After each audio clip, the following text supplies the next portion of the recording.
सबसे पहले बात करेंगे लोकसभा की, जहां पर आज लोकसभा में संविधान पर चर्चा की गई और इसके दौरान पक्ष और विपक्ष के बीच कई मुद्दों पर घमासान मचा हुआ नजर आया। मैं देखता हूं कि विपक्ष के कई नेता संविधान की प्रति अपनी जेब में रखकर घूमते हैं। असल में उन्होंने बचपन से ही यही सीखा है। उन्होंने पीढ़ियों से अपने परिवार में संविधान को जेब में ही रखे थे। ये देश कायरों के हाथों में ज्यादा देर तक कभी नहीं रहा। उनके मुंह से संविधान की रक्षा जैसी बातें मैं समझता हूं शोभा नहीं देती। लोकतंत्र में तानाशाही की तरफ बढ़ रही है। हिटलर ने भी संविधान में संशोधन करके तानाशाही कायम कर दी थी। संसद के सत्र के दौरान आज जमकर हंगामा हुआ। दरअसल वायनाड से कांग्रेस की सांसद प्रियंका गांधी वाड्रा ने आज लोकसभा में पहली बार भाषण दिया और शब्द बाण मोदी सरकार पर छोड़े। राजनाथ सिंह ने भी संविधान को लेकर कांग्रेस को घेरा, तो वहीं कांग्रेस सांसद प्रियंका गांधी वाड्रा ने भी सरकार पर बड़े निशाने साधे।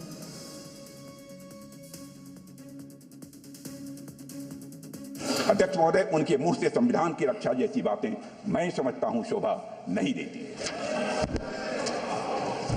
अध्यक्ष महोदय, आज मैं देखता हूं कि विपक्ष के कई नेता संविधान की प्रति अपनी जेब में रखकर घूमते हैं। असल में उन्होंने बचपन से ही यही सीखा है।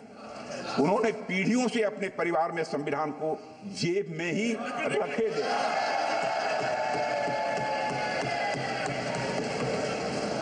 लेकिन अध्यक्ष महोदय, भारतीय जनता पार्टी संविधान को सिर माथे पर लगाती है। जब किसी को इतना दबाया जाता है कि उसको लगने लगता है कि अब मेरे पास खोने के लिए कुछ नहीं है, तब उसमें एक ऐसी शक्ति पैदा होती है जिसके सामने कोई कायर खड़ा नहीं हो सकता। ये देश कायरों के हाथों में ज्यादा देर तक कभी नहीं रहा है। तो वहीं राजनाथ सिंह ने जम्मू कश्मीर का भी जिक्र किया, जबकि अखिलेश यादव ने कहा कि देश में मुसलमानों को डराया जा रहा है। देश में एक ऐसा राज्य भी था जहां देश का संविधान लागू नहीं होता था। संसद के कानून भी पूरी तरह लागू नहीं होते थे।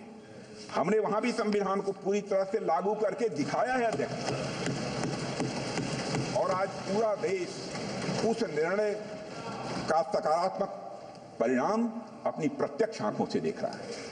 हाल में चुनाव संपन्न हुए हैं, रिकॉर्ड मतदान हुआ है अध्यक्ष महोदय, लंबे समय बाद हुआ है। एक भी हिंसा की घटनाएं मतदान के दौरान नहीं हुई है। अध्यक्ष महोदय, मैं वहां की जनता का अपनी तरफ से हार्दिक अभिनंदन करता हूं। राज्य की निगाह में सभी धर्म सम्मान है। हमारा सेकुलरिज्म हमें रिलीजियस इक्वलिटी का रास्ता दिखाता है। यही न अर्थ इसका है। क्या इस पर सरकार अमल कर रही है? देश के 20 करोड़ से ज्यादा अल्पसंख्यकों के, विशेषकर मुसलमानों को दूसरे दर्जे का नागरिक बनाने का प्रयास चल रहा है। उन पर हो रहे अत्याचार प्रतिदिन बढ़ते जा रहे हैं। उनकी संपत्ति को लूटा जा रहा है, हत्याएं की जा रही हैं, घर तोड़े जा रहे हैं, उनके पूजा स्थलों पर कब्जा प्रशासन की मदद से किए जा रहे हैं। अगर ये धर्मनिरपेक्षता, तो धर्म शासित राज्य की क्या परिभाषा है?